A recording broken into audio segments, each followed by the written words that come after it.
Good morning students.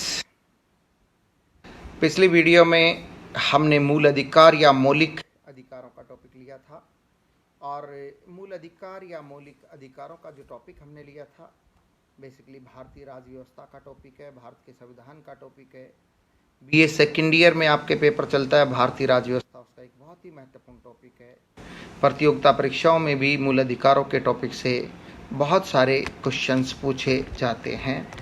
तो आज के इस वीडियो में हम मूल अधिकारों की बात करेंगे।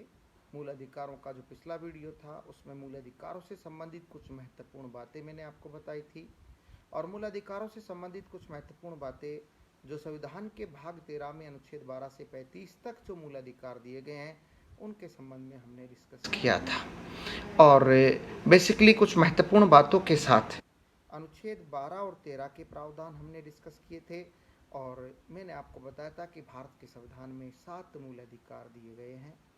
इनमें से एक मूल अधिकार को समाप्त कर दिया गया है, लेकिन उसकी चर्चा भी हम करेंगे। तो 6 मूल अधिकार वर्तमान में है और संपत्ति के मूल अधिकार को समाप्त किया गया, उसकी चर्चा भी हम करेंगे। पिछले वीडियो में समानता का मूल अधिकार तक हमने पढ़ा था, अनुच्छेद 14 से 18 तक। संविधान के अनुच्छेद 14 से लेकर 18 तक जो 5 प्रकार की समानताओं के मूल अधिकार दिए गए हैं वो पिछले वीडियो में मैंने आपको विस्तार से समझाए थे। अब आज हम भारत के संविधान में दिया गया दूसरा मूल अधिकार लेते हैं, स्वतंत्रता का मूल अधिकार। और स्वतंत्रता का जो ये मूल अधिकार है भारत के संविधान में दिया गया दूसरा मूल अधिकार है, अनुच्छेद 19 से 22 तक स्वतंत्रता के मूल अधिकार के प्रावधान किए गए हैं। अनुच्छेद 19 से 22 तक, इसमें 5 अनुच्छेद हैं, अनुच्छेद 19, 20, 21, 21 क और 22। इन पांचों अनुच्छेदों में कौन कौन सी स्वतंत्रताएं दी गई हैं, कौन कौन सी स्वतंत्रताओं के मूल अधिकार इनमें दिए गए हैं, ये हम एक एक करके देखेंगे।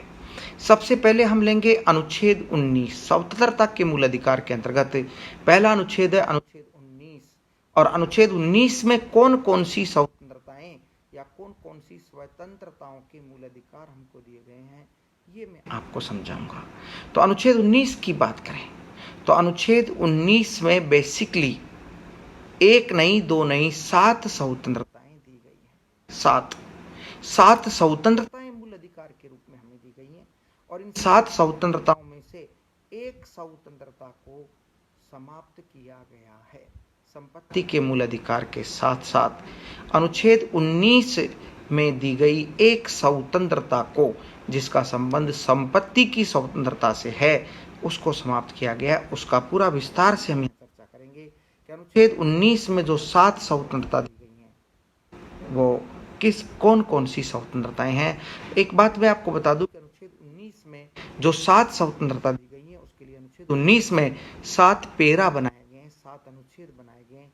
जैसे अनुच्छेद 19(1), अनुच्छेद 19(2), अनुच्छेद 19(3), अनुच्छेद 19(4), अनुच्छेद 19(5), अनुच्छेद 19(6), अनुच्छेद 19(7). अगर हिंदी में हम कहेंगे तो अनुच्छेद 19 क, अनुच्छेद 19 ख, अनुच्छेद 19 ग, इस तरह से। अंग्रेजी में हम लिखेंगे तो अनुच्छेद 19(a), अनुच्छेद 19(b), अनुच्छेद 19(c), अनुच्छेद 19(d), इस तरह से। तो सबसे पहला अनुच्छेद हम लेते हैं अनुच्छेद 19(1), अनुच्छेद 19 क या ए।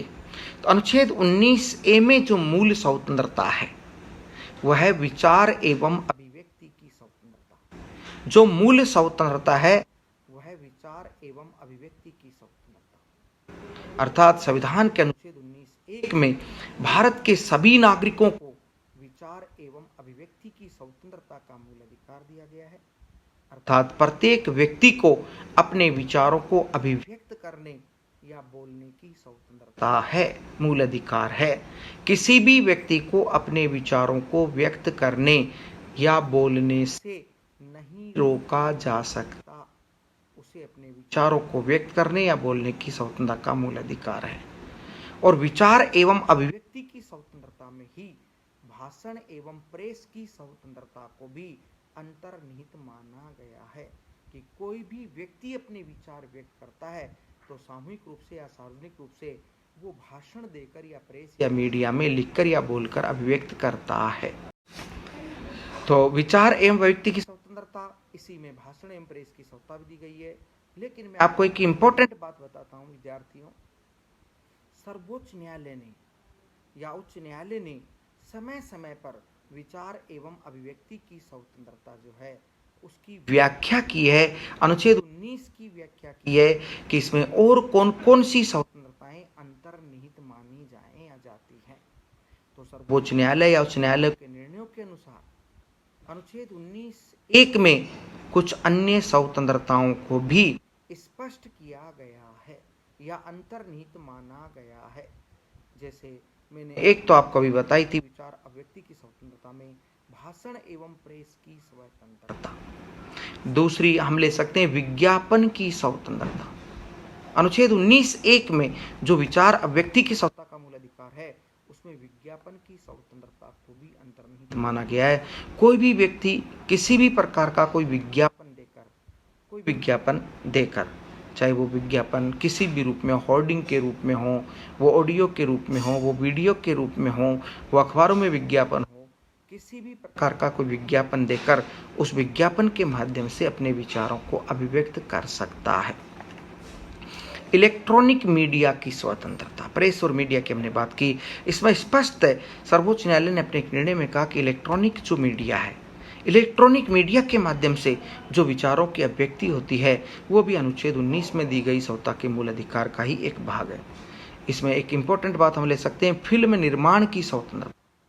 फिल्मों का जो निर्माण होता है उसमें भी कहीं ना कहीं विचार एवं अभिव्यक्ति की स्वतंत्रता का मूल अधिकार का प्रयोग होता है।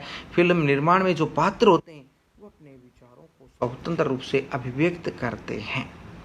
नेक्स्ट है झंडा फहराने की स्वतंत्रता। झंडा फहराने की स्वतंत्रता, हमारे देश का जो तिरंगा झंडा है हमारी आन बान और शान का प्रतीक है।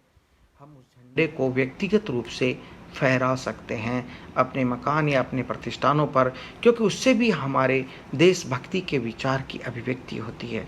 तो विचार एवं अभिव्यक्ति की स्वतंत्रता, तो विचार एवं अभिव्यक्ति की स्वतंत्रता एक बहुत ही बड़ा व्यापक पार्ट है ये विचार अभिव्यक्ति की स्वतंत्रता। इसमें वो सारी स्वतंत्रताएं अंतर्निहित हैं जिनके माध्यम से हम कहीं ना कहीं अपने विचारों को अभिव्यक्त करते हैं, व्यक्तिगत रूप से, सार्वजनिक रूप से। लेकिन इसमें एक इम्पोर्टेंट बात आती है कि क्या हम स्वतंत्र हैं अपने विचारों को व्यक्त करने के लिए? क्या विचार एवं अभिव्यक्ति पर किसी भी प्रकार का कोई प्रतिबंध है या कोई प्रतिबंध नहीं है? तो भारत का संविधान किसी भी स्वतंत्रता या अधिकार की जो बात करता है वो तर्कसंगत आधार पर करता है, अर्थात तर्कसंगत आधार पर विचार एवं अभिव्यक्ति की स्वतंत्रता पर भी प्रतिबंध लगाया जा सकता है। जैसे मैं कुछ महत्वपूर्ण बात करता हूं आपसे, कुछ महत्वपूर्ण आधार बताता हूं जिनकी व्याख्या कहीं न कहीं भारत के संविधान में या न्यायपालिका के निर्णयों में की गई है कि भाई विचार और अभिव्यक्ति की स्वतंत्रता असीमित नहीं है, उसके ऊपर भी कहीं न कहीं कुछ आधारों पर प्रतिबंध लागू होते हैं। ऐसे 7 आधार हैं जिनकी चर्चा मुख्यतः मैं यहाँ पर करूंगा। जिन 7 आधारों पर विचार एवं अभिव्यक्ति की स्वतंत्रता को सीमित किया जा सकता है, प्रतिबंधित किया जा सकता है। जैसे लोक व्यवस्था, अगर कहीं पर भी लोक व्यवस्था का निर्माण हमें करना होता है, विचार अभिव्यक्ति की स्वतंत्रता लोक व्यवस्था बनाने में, जन व्यवस्था बनाने में, सरकारी व्यवस्था बनाने में, कानून व्यवस्था बनाने में अगर विचार अभिव्यक्ति की स्वतंत्रता कहीं बाधा उत्पन्न होती है तो वहां व्यक्ति को विचार व्यक्त करने से रोका जा सकता है। अपराध उद्दीपन, कि आपके किसी भी विचार से, किसी भी अभिव्यक्ति से अगर कोई अपराध उत्पन्न होता है, उसका उद्दीपन होता है, वो जन्म लेता है, तो वहां भी आपकी विचार अभिव्यक्ति की स्वतंत्रता पर रोक लगाई जा सकती है, प्रतिबंध लगाया जा सकता है। सदाचार, आप विचार एवं अभिव्यक्ति की स्वतंत्रता के माध्यम से कोई भी कदाचार पूर्ण कार्य नहीं कर सकते। सदाचार को बनाए रखने के लिए भी इस पर प्रतिबंध लगाया जा सकता है। विदेशों से मैत्रीपूर्ण संबंध, कई बार हम ऐसे विचार व्यक्त करते हैं जिससे विदेशों के साथ, अपने पड़ोसियों के साथ, अन्य देशों के साथ हमारे संबंध खराब हो सकते हैं उन विचारों की अभिव्यक्ति से, तो उनके खिलाफ विचार व्यक्त करने, अन्य देशों के साथ मैत्रीपूर्ण संबंध बनाए रखने के लिए भी इस पर प्रतिबंध लगाया जा सकता है। मानहानि, अगर कोई व्यक्ति अपने विचारों से किसी दूसरे व्यक्ति की मानहानि करता है तो उस पर भी प्रतिबंध लगाया जा सकता है। अर्थात अपने विचारों की अभिव्यक्ति आप सम्मानपूर्ण तरीके से करें, किसी के डिग्निटी को, किसी के व्यक्तित्व को, किसी की मानहानि करने के लिए ना करें। प्रभु सत्ता, संप्रभुता, सर्वोच्चता, आपके विचारों की अभिव्यक्ति यदि हमारे देश की संप्रभुता को, प्रभु सत्ता को, सर्वोच्चता को चुनौती देती है, उसको कमजोर करती है, तो उस पर प्रतिबंध लगा सकता है। अर्थात हम अपने देश की संप्रभुता के खिलाफ, अपने देश की प्रभु सत्ता के खिलाफ, अपने देश के खिलाफ कोई ऐसे विचार व्यक्त नहीं कर सकते। अखंडता संविधान की प्रस्तावना में एकता व अखंडता को हमारे संविधान का मूल आधार बनाया गया है, सिद्धांत बनाया गया, आदर्श बनाया गया है। हम ऐसे कोई भी विचार व्यक्त नहीं कर सकते जिससे हमारे देश की अखंडता को खतरा उत्पन्न होता हो या देश खंडित होता हो, बांटता हो। अगर ऐसे विचार व्यक्त करते हैं तो उस पर भी प्रतिबंध लगाया जा सकता है। तो अनुच्छेद 19(1) में जो समता का मूल अधिकार दिया गया है, उस पर ये कुछ आधारों पर प्रतिबंध लगाया जाता है। अब हम बात करेंगे अनुच्छेद 19(2) की। संविधान के अनुच्छेद 19(2) में हमें सभा करने की स्वतंत्रता का मूल अधिकार दिया गया है। अर्थात भारत के नागरिकों को ये मूल अधिकार प्राप्त है कि वो किसी भी प्रकार की कोई सामाजिक, आर्थिक, धार्मिक, शैक्षणिक, राजनीतिक सभा का आयोजन कर सकते हैं। ऐसा करने से उन्हें नहीं रोका जा सकता। लेकिन इसमें भी एक खास बात है कि आप किसी भी प्रकार की कोई सभा का आयोजन करते हैं, वो सभा शांतिपूर्ण होनी चाहिए, उसमें हथियारों का प्रयोग नहीं होना चाहिए। अर्थात बिना हथियार के शांतिपूर्ण तरीके से सभा करने की स्वतंत्रता का मूल अधिकार है। अगर उसमें कहीं अशांति उत्पन्न होती है, हथियारों का प्रयोग होता है, तो प्रशासन उस पर प्रतिबंध लगा सकता है। अनुच्छेद 19(3) में जो समता का मूल अधिकार है वह है संघ एवं समुदाय बनाने की स्वतंत्रता का मूल अधिकार, कि हम किसी भी प्रकार का कोई संघ बना सकते हैं, कोई समुदाय बना सकते हैं। सामाजिक, आर्थिक, राजनीतिक, धार्मिक, शैक्षणिक संघ या समुदाय बनाने की स्वतंत्रता का मूल अधिकार हमें प्राप्त है। 97वें संशोधन 2012 के द्वारा अनुच्छेद 19(3) में एक शब्द और जोड़ा गया, सहकारी समितियां बनाने की स्वतंत्रता का मूल अधिकार।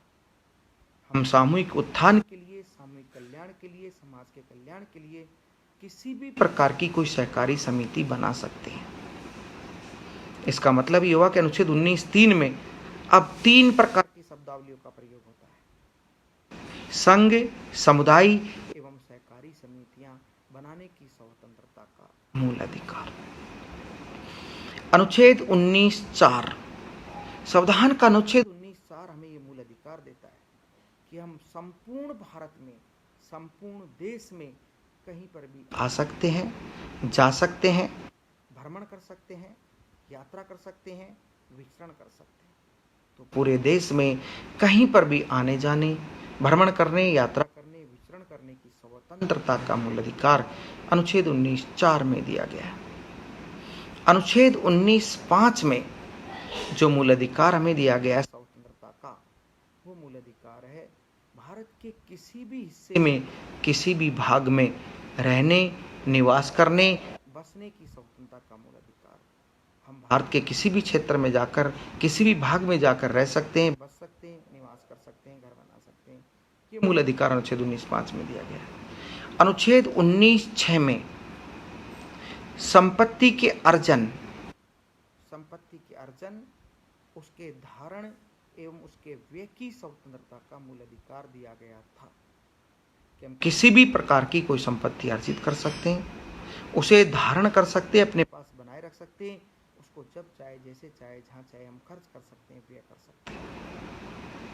लेकिन अनुच्छेद 19(6) में दी गई इस स्वतंत्रता को, संपत्ति की स्वतंत्रता के मूल अधिकार को 44वें संशोधन 1978 के द्वारा समाप्त कर दिया गया।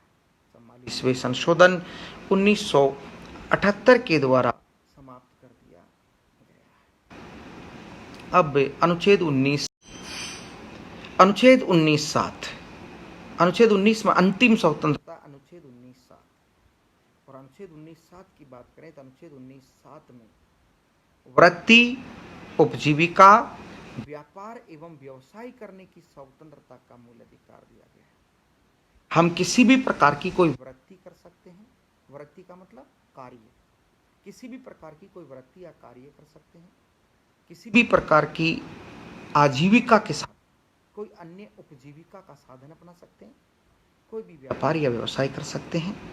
ऐसा करने से हमें रोका नहीं जाएगा क्योंकि ये मूल अधिकार के रूप में हमें प्राप्त है। तो अनुच्छेद 19 में 1 से लेकर 7 तक ये 7 स्वतंत्रता दी गई है। इसमें से छठी स्वतंत्रता जो संपत्ति के अर्जन, धारण और व्यय करने की थी, इसको 44वें संशोधन के द्वारा समाप्त कर दिया गया है। अनुच्छेद 19 में दिया गया मूल अधिकार या स्वतंत्रता राष्ट्रीय आपात लागू होते ही तुरंत प्रभाव से स्वतः ही निलंबित हो जाते हैं। और अनुच्छेद 19 में दी गई ये स्वतंत्रताएं जम्मू कश्मीर राज्य में भारत के अन्य राज्यों के नागरिकों को प्राप्त नहीं होती थी। जम्मू कश्मीर राज्य को विशेष राज्य का दर्जा दिया गया था अनुच्छेद 370 के अंतर्गत। तो उसमें ये प्रावधान था कि अनुच्छेद 19 में दी गई स्वतंत्रता का मूल अधिकार भारत के अन्य राज्यों के नागरिकों को जम्मू कश्मीर में मूल अधिकार के रूप में प्राप्त नहीं होगा। परंतु अब चूंकि अनुच्छेद 370 समाप्त हो चुका है, विशेष दर्जा जम्मू कश्मीर का समाप्त हो चुका है, अतः ये वहां पर हमें प्राप्त होता है। अब हम नेक्स्ट लेंगे अनुच्छेद 19 के बाद अनुच्छेद 20। संविधान के अनुच्छेद 20 में क्या मूल अधिकार है? तो मित्रों, संविधान के अनुच्छेद 20 में दोष सिद्धि के संबंध में संरक्षण का मूल अधिकार दिया गया। दोष सिद्धि के संबंध में संरक्षण का मूल अधिकार, दोष सिद्धि के संबंध में संरक्षण का मूल अधिकार ये प्रावधान करता है कि भारत के प्रत्येक नागरिक को ये संरक्षण प्राप्त होगा, ये अधिकार प्राप्त होगा कि जब तक किसी अपराध को करने का दोष उसके ऊपर सिद्ध नहीं हो जाता, जब तक किसी अपराध को करने का दोष व्यक्ति के ऊपर न्यायालय में सिद्ध नहीं हो जाता, तब तक उसे अपराधी नहीं माना जा सकता, तब तक उसे उस अपराध की सजा नहीं दी जा सकती। और एक व्यक्ति को एक अपराध के लिए एक बार सजा दी जा सकती, दूसरी बार नहीं दी जा सकती। ये मूल अधिकार अनुच्छेद 20 में है। नेक्स्ट लेते हैं हम अनुच्छेद 21। अनुच्छेद 21 में प्राण एवं दैहिक स्वतंत्रता का मूल अधिकार प्राप्त है। प्रत्येक व्यक्ति को अपने प्राण और अपने देह अर्थात शरीर को स्वतंत्र बनाए रखने, स्वतंत्रता पूर्ण जीवन जीने, गरिमा पूर्ण जीवन जीने का मूल अधिकार है। प्राण एवं दैहिक स्वतंत्रता के मूल अधिकार को ही जीवन का मूल अधिकार माना जाता है। अर्थात प्रत्येक व्यक्ति अपने प्राण और शरीर को सुरक्षित रखते हुए, स्वतंत्र रखते हुए, उसकी रक्षा करते हुए, आत्मरक्षा करते हुए गरिमापूर्ण जीवन जी सकता है। सर्वोच्च न्यायालय ने अभी हाल ही में अपने एक निर्णय में ये कहा कि जीवन की स्वतंत्रता का जो मूल अधिकार है उसी में निजता का मूल अधिकार अंतर्निहित है। निजता, राइट ऑफ प्राइवेसी। आप अपना निजी जीवन अपनी इच्छा अनुसार जी सकते हैं, उस पर कोई दूसरा प्रतिबंध नहीं लगाएगा। आप जो चाहे खा सकते हैं, जो चाहे पहन सकते हैं, जहाँ चाहे जैसे चाहे आप रह सकते हैं। यह आपका निजी जीवन है, यह निजता का मूल अधिकार है, इस पर प्रतिबंध नहीं लगाया जा सकता। तो अनुच्छेद 21 में हम कह सकते हैं कि प्राण एवं दैहिक स्वतंत्रता का मूल अधिकार है, जीवन का मूल अधिकार है, निजता का मूल अधिकार है। अब हम लेते हैं अनुच्छेद 21 क। अनुच्छेद 21 के साथ एक नया अनुच्छेद जोड़ा गया, एक नया प्रावधान जोड़ा गया, एक नया मूल अधिकार जोड़ा गया। अनुच्छेद 21 क में शिक्षा का मूल अधिकार, right to education, fundamental right to education, शिक्षा का मूल अधिकार जोड़ा गया। और शिक्षा का ये मूल अधिकार 86वें संशोधन अधिनियम 2002 के द्वारा जोड़ा गया। और अनुच्छेद 21 क में शिक्षा के मूल अधिकार के अंतर्गत ये प्रावधान किया गया कि 6 से 14 वर्ष के बालकों को कि 6 से 14 वर्ष के प्रत्येक बालक को शिक्षा मूल अधिकार के रूप में प्राप्त होगी। अर्थात 6 से 14 वर्ष का जो बालक है उसको कक्षा 1 से लेकर 8 तक की जो शिक्षा है, इसको प्राथमिक या प्रारंभिक शिक्षा कहते हैं, वो मूल अधिकार के रूप में प्राप्त हो। अर्थात यदि किसी बालक को प्रारंभिक शिक्षा नहीं मिल रही या नहीं दी जा रही तो ये उसके मूल अधिकार का हनन होगा, शिक्षा के मूल अधिकार का हनन होगा। ये नया मूल अधिकार जोड़ा गया, शिक्षा का मूल अधिकार अनुच्छेद 21 है। अब हम लेते हैं अनुच्छेद 22। संविधान का जो अनुच्छेद 22 है उसमें कौन सा मूल अधिकार है, ये देखिए। तो संविधान का जो अनुच्छेद 22 है उसमें गिरफ्तारी एवं निरोध से संरक्षण का मूल अधिकार दिया गया है। गिरफ्तारी एवं निरोध से संरक्षण का मूल अधिकार अनुच्छेद 22, अर्थात किसी भी व्यक्ति को गिरफ्तार नहीं किया जा सकता, बिना किसी कारण के गिरफ्तार नहीं किया जा सकता और निरोधित या नजरबंद बनाकर नहीं रखा जा सकता। अगर कोई व्यक्ति कोई अपराध करता है तो उसको गिरफ्तार किया जा सकता है, गिरफ्तारी वारंट के द्वारा उसे बताकर उसे गिरफ्तार करके पुलिस 24 घंटे के भीतर न्यायालय में प्रस्तुत करेगी। अगर पुलिस 24 घंटे के भीतर न्यायालय में प्रस्तुत नहीं करती है तो इससे उस व्यक्ति की व्यक्तिगत स्वतंत्रता का हनन माना जाएगा और इसके लिए वो व्यक्ति सर्वोच्च न्यायालय, उच्च न्यायालय जा सकता है, बंदी प्रत्यक्षीकरण की याचिका दायर कर सकता है। अतः अनुच्छेद 22 में गिरफ्तारी व निरोध अर्थात नजरबंदी से संरक्षण का मूल अधिकार दिया गया है, मूल अधिकार दिया गया है। अनुच्छेद 22 ये भी प्रावधान करता है कि व्यक्ति गिरफ्तारी का कारण पूछ सकता है, व्यक्ति वकील की सलाह ले सकता है, गिरफ्तार व्यक्ति को 24 घंटे के भीतर निकटतम न्यायालय सक्षम अधिकारी के समक्ष प्रस्तुत करना पड़ेगा। तो संविधान का अनुच्छेद जो 21 है उसमें जीवन का मूल अधिकार है और 22 जो है उसमें गिरफ्तारी व निरोध से संरक्षण का मूल अधिकार है। यहाँ पर अनुच्छेद 20 और 21 बहुत महत्वपूर्ण है और ये प्रावधान किया गया है कि अनुच्छेद 20 और 21 को किसी भी परिस्थिति में निलंबित नहीं किया जा सकता। राष्ट्रीय आपात लागू होने पर भी राष्ट्रपति अन्य मूल अधिकारों को निलंबित कर सकता है, परंतु अनुच्छेद 20 व 21 में दिए गए मूल अधिकारों को निलंबित नहीं कर सकता। ये प्रावधान किया गया है। तो ये स्वतंत्रता का मूल अधिकार है जो अनुच्छेद 19 से 22 तक दिया गया, इसको हमने डिटेल से किया है क्लियर। अब हम आते हैं तीसरे मूल अधिकार पर और तीसरा मूल अधिकार है शोषण के विरुद्ध मूल अधिकार, अनुच्छेद 23 व 24। संविधान के अनुच्छेद 23 व 24 में शोषण के विरुद्ध मूल अधिकार दिया गया है। अर्थात अनुच्छेद 23 और 24 में 2 प्रकार के शोषण को रोकने का प्रयास किया गया है, 2 प्रकार के शोषण पर प्रतिबंध लगाया गया है। इसमें अनुच्छेद 23 की अगर हम बात करें तो अनुच्छेद 23 में ये प्रावधान किया गया कि मानव के दुर्व्यापार एवं बलात् श्रम का प्रतिषेध होगा। मानव के दुर्व्यापार एवं बलात् श्रम के प्रतिषेध का मूल अधिकार अनुच्छेद 23 में है, जो ये प्रावधान करता है कि किसी भी व्यक्ति से जोर जबरदस्ती उसकी मर्जी के खिलाफ काम नहीं करवाया जा सकता और किसी भी व्यक्ति को दुर्भावना से खरीदा या बेचा नहीं जा सकता। किसी भी व्यक्ति को दास, नौकर, गुलाम या मजदूर के रूप में खरीदा व बेचा नहीं जा सकता और किसी भी व्यक्ति से उसकी मर्जी के खिलाफ जोर जबरदस्ती, बलात् श्रम या काम नहीं करवाया जा सकता। अनुच्छेद 24 बाल श्रम का प्रतिषेध करता है, बाल श्रम का प्रतिषेध करता है, अर्थात जो 14 वर्ष तक का बालक है उससे बाल श्रम नहीं करवाया जा सकता, उससे कारखानों आदि में भारी काम नहीं करवाया जा सकता। तो संविधान के अनुच्छेद 23 व 24 में शोषण के विरुद्ध जो मूल अधिकार दिए गए उनमें 2 मूल अधिकार हैं। एक तो मानव के दुर्व्यापार एवं बलात् श्रम का प्रतिषेध किया गया अनुच्छेद 23 में और एक बालकों से श्रम करवाने का निषेध किया गया अनुच्छेद 24 में निषेध किया गया है। तो ये शोषण के विरुद्ध मूल अधिकार था। अब हम अगला मूल अधिकार लेंगे, धार्मिक स्वतंत्रता का मूल अधिकार।